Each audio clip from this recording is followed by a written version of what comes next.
The administrator screamed for the broken dog to be dragged out of his operating room. Dana said nothing.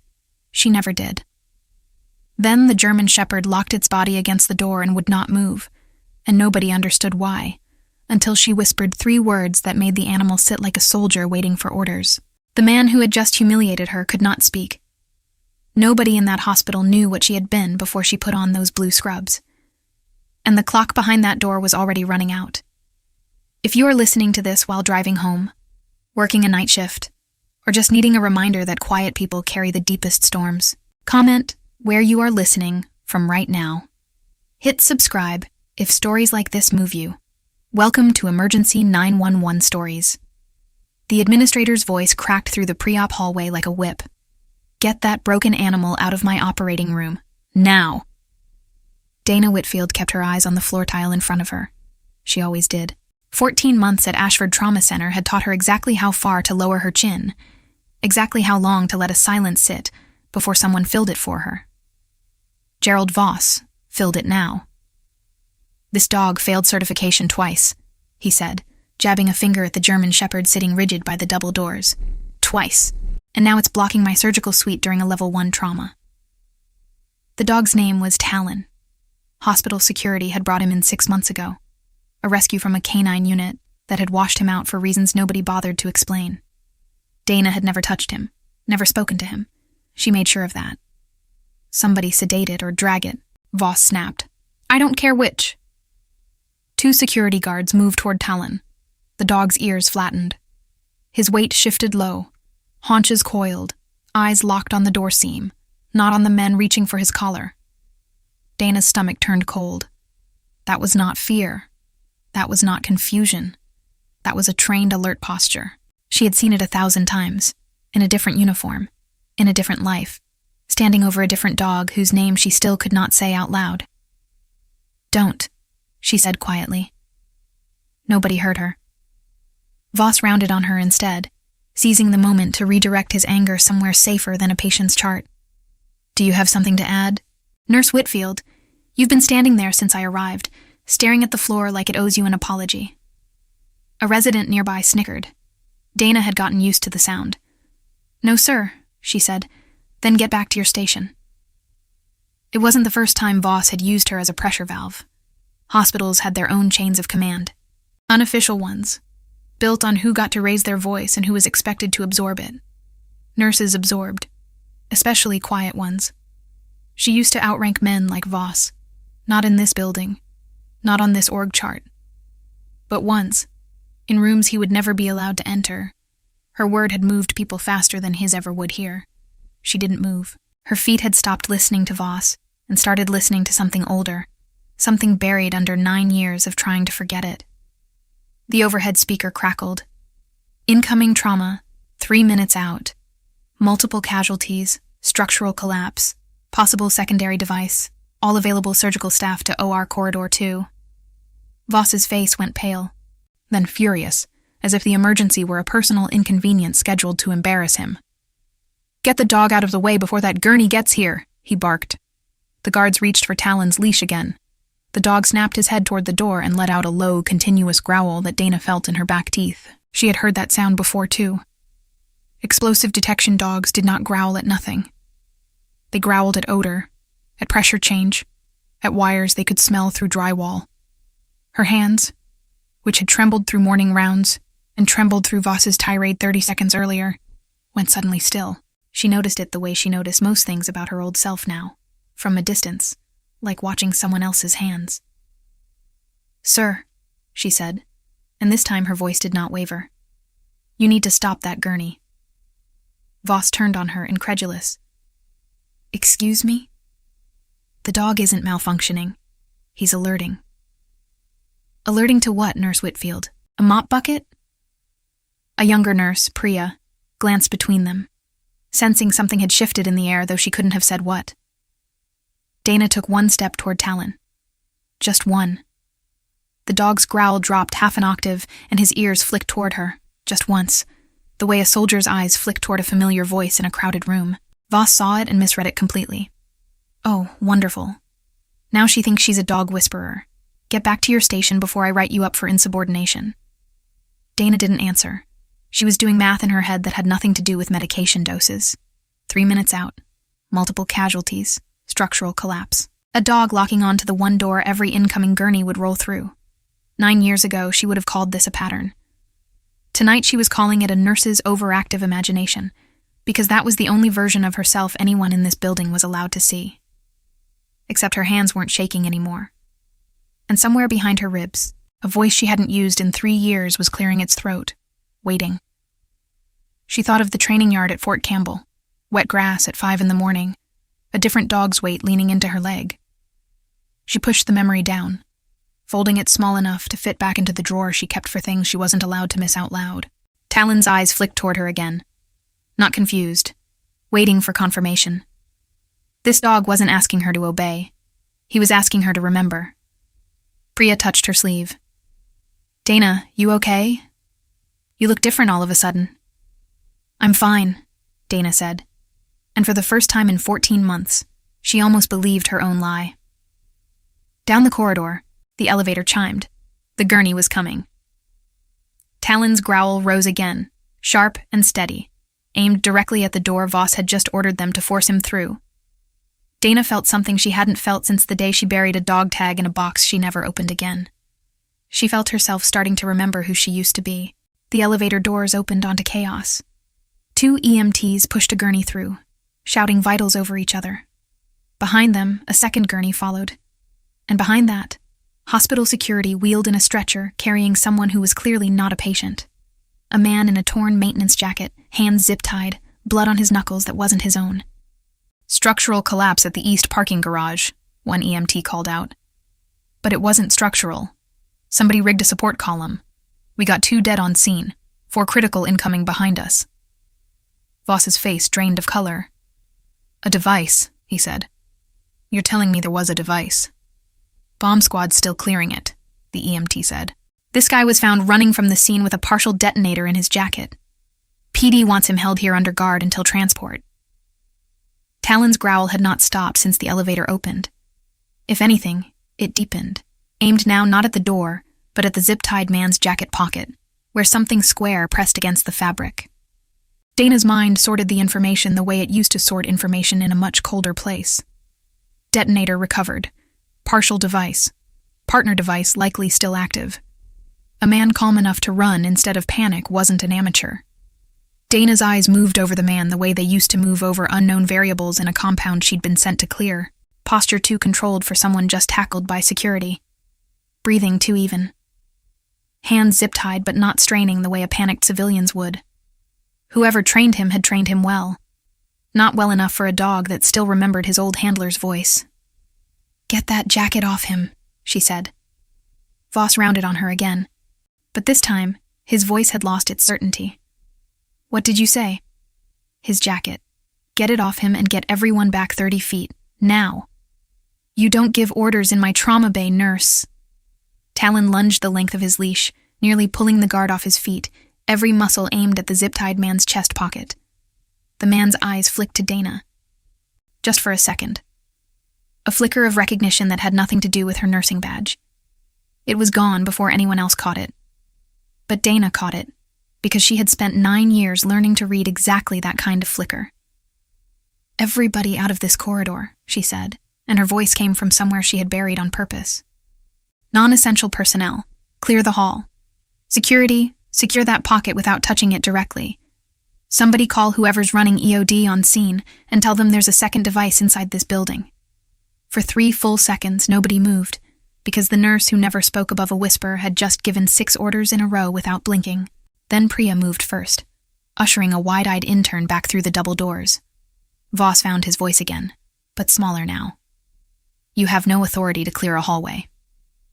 "I have the only set of ears in this building that knows what that dog is telling you," Dana said. "Clear the hallway, Gerald, or explain to the fire marshal why you didn't." Something in the way she said his first name, flat and unafraid, made Voss step back half a pace before he caught himself. The security guard peeled back the jacket with gloved hands, slow, careful, the way Dana had silently coached him with 2 fingers pressed downward in a gesture nobody in the room recognized except her. Inside the pocket sat a small rectangular unit, wires coiled neat as stitching, a blinking amber light steady and unbothered by all the panic around it. The zip-tied man smiled. "Talon smelled it before your dogs did," he said, almost conversational. "Good boy still has the nose." Dana's blood went cold in a way it hadn't in 3 years. "You know this dog." "I trained with the unit that washed him out," the man said. "Bad batch of handlers. Good dog, though. Shame what they did to him." Voss looked between them, lost. "What is happening right now?" Dana ignored him. Her eyes stayed on the amber light. "Is there a second trigger?" she asked the man. "Or is that the only one?" "Depends how fast your bomb squad moves," he said, still smiling. Dana turned to the guard. "Get this unit into a blast container if the hospital has one. If not, get it into the courtyard, away from load-bearing walls, and nobody touches those wires but EOD." "There's no blast container in this hospital," Voss said, panic breaking through his composure. "This is a civilian trauma center, not a—" "Then we improvise," Dana said, and something in her tone made 3 separate staff members move at once, without waiting for Voss to approve it. She crouched beside Talon, who had gone still the instant she came within arm's reach, as if he recognized something in her posture that had nothing to do with rank or scent. "Easy," she murmured, so low only the dog could hear it. "I've got this one." Talon's growl finally broke, dissolving into a low whine of something that looked almost like relief. Voss stared at her like he had never seen her before in his life, which, in the way that mattered, he hadn't. Somewhere down the hall, a phone began ringing at the nurse's station, sharp and insistent, the kind of ring that meant someone important had already heard about the device before hospital security finished securing the corridor. Threats like this one traveled faster through federal channels than through any hospital intercom. She kept her hand resting on Talon's head, steady, grounding them both, and waited for whatever came through that elevator next. The courtyard cleared in under 90 seconds. Staff and ambulatory patients funneled out through the east exit under Dana's directions, though she gave them so quietly that half the hospital would later swear Voss had organized the evacuation himself. She hadn't corrected anyone. She had never wanted the credit. She had wanted the building empty. The security guard set the device down in the open courtyard exactly where she indicated, 40 feet from the nearest wall, and stepped back the way she'd shown him, palm flat and low, the universal signal for slow, controlled distance that she hadn't used since a different desert, a different life. She moved through the hallway giving instructions in the same flat tone she used to give patients bad news, a tone that made people listen because it never once suggested panic was an option. A resident who had mocked her 20 minutes earlier now followed her directions without question. Talon paced beside her, nose low, working the seams of the corridor the way he'd once worked buildings that no longer existed except in classified reports. Dana felt something loosen in her chest that had been clenched tight for 3 years. "Bomb squad's 4 minutes out," someone called from the door. "We don't have 4 minutes if there's a second unit still active inside," Dana said. The zip-tied man watched her with open curiosity now, head tilted, still smiling in a way that made the hair on Dana's arms rise. "You're not a nurse," he said. "I'm exactly a nurse," she said. "Where's the second device?" "Depends what you used to be," he said, ignoring her question entirely. "For a dog like that to still trust you." Voss finally found something to hold on to. "You two know each other?" "No," Dana said. At the same time the man said, "Sort of." Talon strained against his leash again, this time toward the hospital's mechanical room door, 30 feet down the corridor behind them. His growl returned, low and insistent, nose working the air in short, sharp pulls. Dana didn't need him to finish the sentence. "Second device is inside the mechanical room," she said. "Get everyone off this floor and the floor above it." "How do you know that?" Voss demanded. "Because that's where I'd put it," Dana said, and for one unguarded second, her voice carried 9 years of a training nobody in that hospital had ever been told about. "If I wanted the first device found, and the second one missed while everyone congratulates themselves for catching the obvious one." The zip-tied man's smile finally faltered. "She's better than the last handler," he muttered, mostly to himself. Dana crouched in front of him, level with his eyes, and something in her posture made 2 security guards straighten involuntarily, though neither could have said why. "Who told you to target this hospital?" she asked, quiet and even. "Wrong question," he said. "Ask me who taught your dog to alert on my specific compound. That's the interesting one. Dana's jaw tightened. Answer the first question. I don't answer questions from nurses, he said, and smiled again, wider this time, testing her. Dana leaned in half an inch, no more. Staff Sergeant Dana Whitfield, Military Working Dog Program, 9 years, 3 deployments, she said, so quietly that only he and Talon heard it. You've got about 90 seconds before the floor above this mechanical room fills with civilians who have nothing to do with whatever grudge you're running. So we can do this the slow way, or you can tell me what I need to know, and I'll make sure the report reflects that you cooperated. Talon let out a low sound at her feet, half growl, half something closer to recognition, as if the dog understood exactly what name had just been spoken aloud for the first time in 3 years. The man's eyes moved from Dana to the dog and back again, calculating, recalculating, the smugness draining out of his expression 1 degree at a time. You're supposed to be dead, he said, or discharged, or both. I got discharged, Dana said. The dead part didn't take. Voss, standing 3 feet away, had stopped breathing entirely. The man exhaled, some of the bravado draining out of him at once, replaced by something closer to resignation. Mechanical room, behind the boiler housing. 60-second timer started when the first unit was found instead of triggered manually. Somebody's watching a camera feed somewhere and getting nervous right about now. Dana was already moving. Voss, fire alarm, full building, now. Get everyone on the mechanical room floor moving toward stairwell C, away from the boiler wall. You don't have the authority. I don't need authority, Dana said, already running. I need 40 seconds. Talon tore free of the guard's slackened grip and ran beside her, exactly where he had run beside a different handler a lifetime ago, before either of them had been discarded by people who never understood what they were looking at. Behind them, Voss stood frozen in the corridor, phone forgotten in his hand, watching the nurse he'd threatened to write up an hour earlier sprint toward the one part of the building everyone else was fleeing. It was the first time in 6 years running this hospital that he had absolutely no idea what to do next, and some small, honest part of him understood that not knowing was the most useful thing he'd felt all night. The mechanical room smelled like heat and rubber, and the specific ozone tang of old wiring, and underneath all of it, faint and chemical, the compound Talon had been bred and trained to hunt. Dana hit the boiler housing at a dead run, Talon a half step ahead of her, nose driving him toward the gap behind the unit exactly where the man upstairs had said it would be. 60 seconds. Voss's fire alarm was already screaming through the ceiling, and she could hear the distant thunder of feet moving toward stairwell C, faster than she expected, faster than she'd hoped for. She dropped to her knees behind the boiler housing. The device sat wedged against a support beam, smaller than the first, wires running to a timer whose red display had ticked down to 38 seconds and was not slowing down for anyone. Somewhere above her, she could hear the building emptying in an orderly rush. Boots on stairs, doors swinging, the particular controlled panic of people who had been told exactly what to do and were doing it because a voice they didn't recognize had told them to. Dana's hands, which had trembled through 14 months of civilian life, went perfectly steady. She had defused exactly one device in the field 9 years ago, under a sergeant's supervision and a great deal of luck. She had never expected to do it again in cobalt blue scrubs with a hospital fire alarm screaming overhead. 34 seconds, she said out loud, mostly to keep her own hands moving at the right speed. Talon, sit. Stay. The dog sat instantly, ears forward, body rigid with an old, buried discipline neither of them had used in years. Dana traced the wiring with 2 fingers, not touching, just reading, the way she had been trained to read 100 configurations that all boiled down to the same handful of principles. 2 leads to the timer.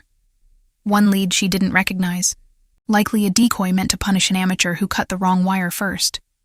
She had seen configurations like this before, in a country she was not permitted to name out loud in casual conversation, built by hands that thought civilians would never look close enough to notice the difference between a real lead and a decoy. Whoever built this one had made the same mistake twice. Arrogance was the one constant she had learned to count on in every device she had ever knelt beside. Talon shifted his weight, but held his set, eyes locked on her hands, waiting for a signal she hadn't given a dog in 3 years, and somehow still remembered exactly how to give. Footsteps pounded down the stairwell behind her. A security guard's voice panicked. "Ma'am, you need to get out of there. Stay in the stairwell," she called back, without turning. Nobody comes past this door. 26 seconds. She traced the second lead, the real one, the one running straight and unbothered into the timer's primary input. No loop, no decoy resistance. Exactly the kind of simple, arrogant wiring a man like the one upstairs would use if he believed nobody in a civilian hospital could possibly know better. Dana exhaled, slow and even, the way she had exhaled 100 times in places that no longer existed on any map she was allowed to discuss. 18 seconds. Her fingers found the lead. She did not think about Rex, about the last device she had knelt beside in a different uniform, about the reason she had left the program and never gone back. She let none of it into the moment. There was only the wire, the timer, and the count. 12 seconds. She cut it clean. She cut. The red display froze at 11 seconds and went dark. For one long moment, the only sound in the mechanical room was Talon's breathing, fast and shallow, and her own heartbeat finally arriving late to a party that had already ended. She sat back on her heels and let herself shake, just once, just for a second, the way she never allowed herself to shake in front of anyone. Then she stood, brushed off her scrubs, and walked back out into the stairwell where a dozen hospital staff stood frozen, staring at her like she had just stepped out of a different world entirely. Which, in the way that mattered most, she had. Voss stood at the top of the stairs, phone in hand, the fire alarm finally silencing itself around them. He started, and couldn't finish the sentence. Defused it, Dana said. You're welcome. Get EOD down here to confirm and sweep for a third unit, because men like that rarely stop at 2. Down the hallway, radios crackled with police voices. And through the courtyard doors, Dana could see flashing lights arriving in force. Not just EOD, but a black SUV convoy that had no business responding to a civilian bomb call this fast, unless somebody with a much longer reach had already been listening. Dana stood in the stairwell doorway, one hand still resting on Talon's head, and watched the convoy doors open in perfect, practiced unison. Whatever came next, she understood one thing with total clarity. The version of herself she had spent 14 months trying to keep hidden had just walked out into daylight in front of the entire hospital, and there was no folding her back into that drawer now. The convoy doors opened before the SUVs had fully stopped. 6 men in tactical gear moved through the courtyard with the specific, unhurried efficiency of people who had done this 1,000 times and expected the same from everyone around them. At the center of them walked a woman in civilian clothes with a military police credential clipped to her belt, moving like she owned every square foot of the ground she crossed. Dana recognized the walk before she recognized the face. Some things never left a person, no matter how many years or how many hospitals stood between then and now. Voss intercepted them at the courtyard door, already talking, already trying to reclaim some authority over a scene that had stopped listening to him 20 minutes ago. I'm the administrator here, and I want an explanation for why federal agents are storming my hospital. The woman in civilian clothes looked past him entirely. Her eyes had found Talon first, and then Dana standing beside him, scrubs dark with sweat, hands finally trembling now that the moment no longer required them not to. Whitfield, the woman said. Dana went very still. Colonel Reyes. Voss's head snapped between them. You know her? You know this nurse? She's not a nurse, Reyes said, not unkindly, more like someone correcting a fact on a whiteboard. She's Staff Sergeant Dana Whitfield, formerly military working dog program, one of 4 handlers in the last decade certified for dual explosive and tactical detection work. We've had eyes on this compound signature for 8 months. We didn't expect to find it diffused by the one handler we lost track of after her discharge. Talon's tail moved, slow and uncertain, at the sound of Reyes's voice. He's yours too, Dana said quietly. Isn't he? He wasn't washed out. He was pulled. He was compromised, Reyes said.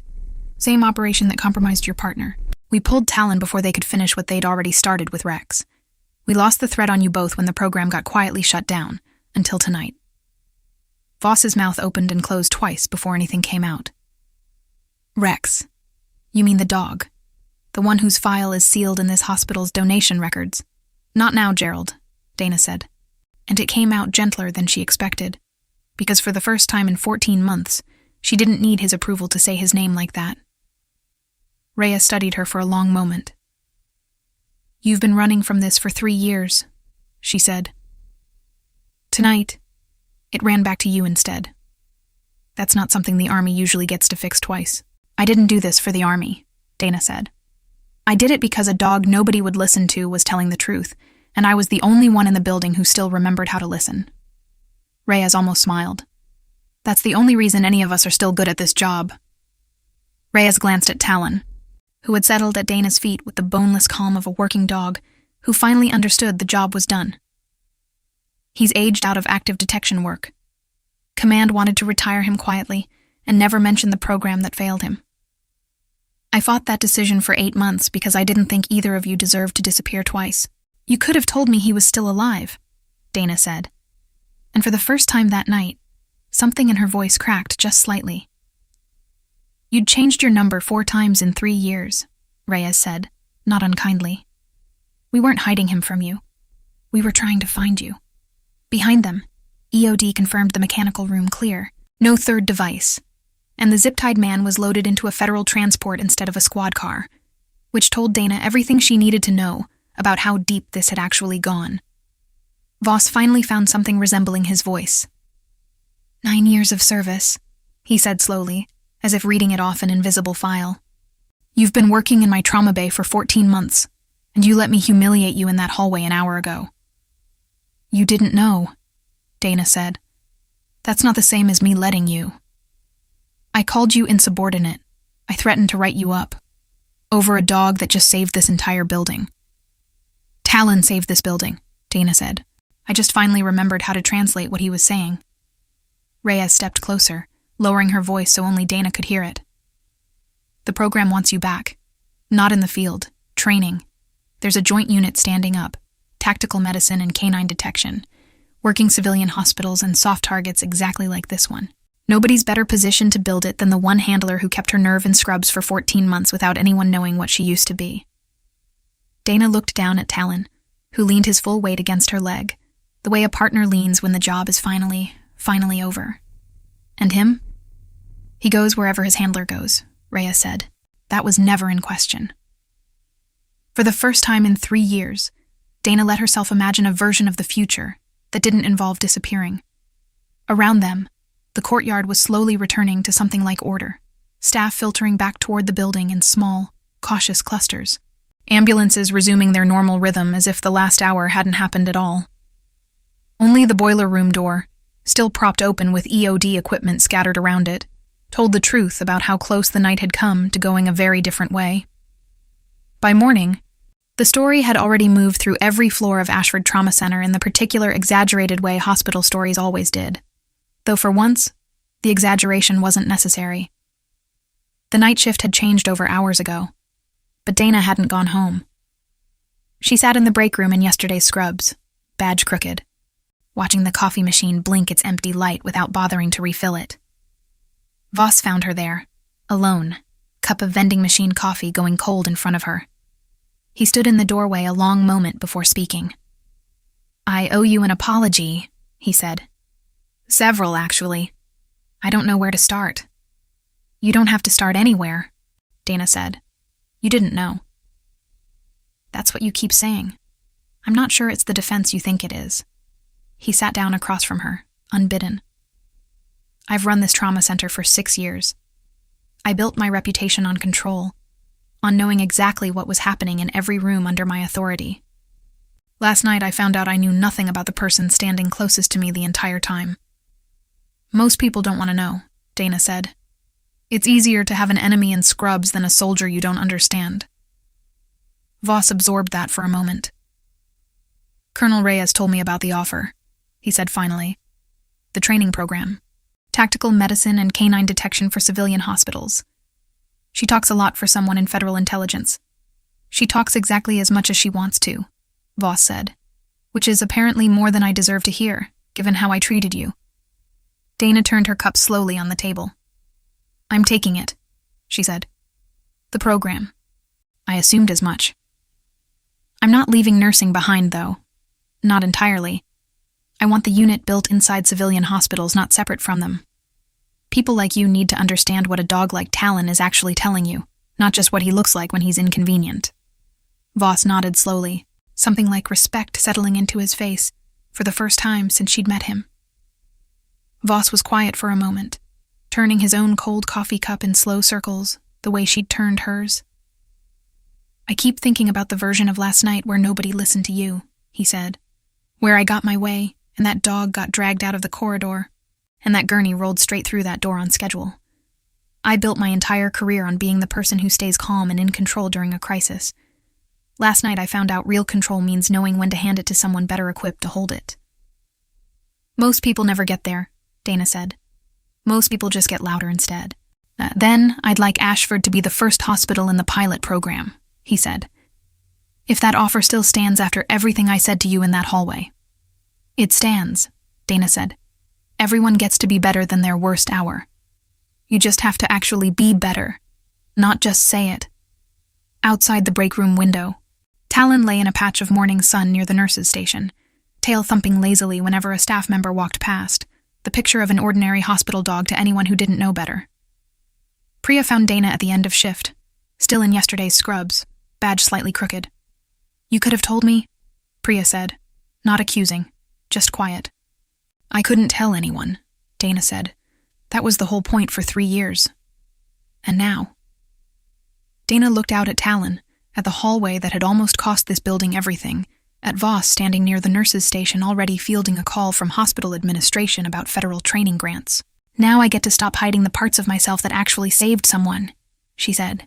Colonel Reyes's convoy left that afternoon, but the paperwork for the joint program arrived within the week, and within a month, Ashford Trauma Center had a small K-9 training suite built into its east wing, staffed by one very specific instructor, and one very specific dog, who had both been given up on once, by people who mistook silence for brokenness. Dana never raised her voice in that hospital again, not because she couldn't, but because she finally understood something. 9 years of service had never quite taught her. Command presence was never about volume. It was about knowing exactly which 30 seconds mattered, and being the only person in the room who didn't flinch when they arrived. Some evenings, long after the training suite became a permanent fixture of the East Wing, staff would still ask her about that night. Dana rarely gave them more than the outline. Some parts of that hallway belonged only to her, and to a dog who had spent years being written off as broken by people who never considered that his silence, like hers, had simply been waiting for someone to listen correctly. Talon lived out his working years exactly where he belonged, in a hospital that had learned what it meant to underestimate the quiet ones in the room. Every new class of trainees learned his name before they learned Dana's rank, which was exactly the order she preferred it in. Voss retired 2 years later, and in his farewell speech, the one thing he asked to be remembered for was not his tenure or his budget decisions, but the year he learned that the quietest person in the room is often the one holding everything together. Nobody who had been in that hallway the night of the collapse needed to ask him what he meant. There is a particular kind of person the world tends to misjudge, the quiet one, the one who lowers her eyes and lets other people fill the silence, the one everyone assumes has nothing left to give because she never announces what she carries. Dana Whitfield spent 14 months letting an entire hospital believe she was ordinary, because ordinary was safer than being seen. But safety built on hiding is never really safety. It is just a longer, quieter kind of exhaustion. What changed everything that night wasn't a title or a uniform. It was a single moment when she stopped protecting her secret and started protecting the people around her instead. That is the real difference between hiding and humility. Hiding says, "I cannot let you see this part of me." Humility says, "I will show you exactly as much as you need to be safe, and not 1 ounce more for my own comfort." Gerald Voss spent 6 years believing that authority meant never being wrong in front of his staff. It took one dog, one hallway, and one nurse he had underestimated to teach him that real authority is the willingness to say, "I was wrong," and then actually change. Most people never get that lesson delivered so directly. Most of us get smaller versions of it every week, in quieter hallways, from quieter people we've decided aren't worth listening to. The truth is that everyone around you is carrying something you cannot see. The tired coworker who never explains herself. The neighbor who flinches at fireworks for reasons he'll never mention. The dog everyone calls broken because nobody bothered to learn his language. Respect isn't something you hand out based on rank, title, or how loudly someone defends themselves. It's something you extend because you've finally understood that competence rarely announces itself, and the people who have been through the most are often the ones working hardest to seem like they haven't. If this story reminded you of someone in your own life, someone quiet, who turned out to be carrying more strength than anyone gave them credit for, that recognition is worth sitting with. It might even be worth telling them. The end. Thank you for listening all the way to the end. Wherever you're tuning in from tonight, drop the name of your city in the comments. We love seeing this community stretch across the map. If this story stayed with you, subscribe for more, and we'll see you in the next one.